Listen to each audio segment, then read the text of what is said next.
बंद करा तुम्ही. मला लय त्रास आहे घरामध्ये. विचारायला बाई आहे. तुमचा कोण मला नवरा देते, मुलगा देते. नवरा बी मुलगा बी दोन्ही बी. तुमचं काय नाव आहे? मीरा कोकणर. मला एक दोनच कान आहे.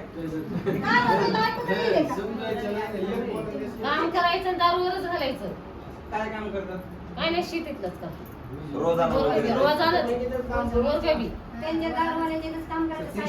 काम केलं तेवढं दारूत घालायचं.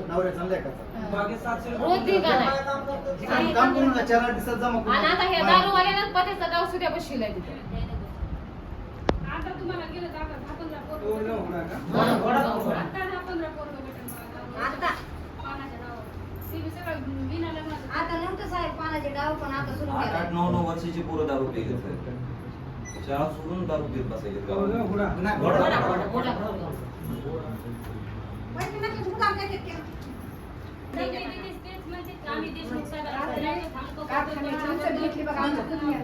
तुम्हाला सांगते हे लोकं आहे का? गावाची गेली काय खोटं पण सांगत असतात. काय? खोटं पण सांगत असतात की तुमच्यावर प्रेशर निर्माण व्हावं. त्याच्यामुळे असं खोटं पण सांगत नाही, नाही, असतात. खोटं नाही, खरं सांगा. खोटं सांगा. साहेब, तुमच्या पाया पडते मी. फक्त दारू बंद करा तुम्ही. मला लय त्रास आहे घरामध्ये. विचारायला बाई आहे. तुमचा कोण मला नवरा देते, मुलगा देते. मुलगा बी नवरा. नवरा बी मुलगा बी दोन्ही बी. तुमचं काय नाव आहे? मीरा कोकणर. मीरा कोकणर. खरंच पेते बरं त्यांच्या तिच्या तर घरी लय त्रास आहे. सगळ्यांच्याच घरी साहेब त्रास आहे. हा, रात आहे त्यांना.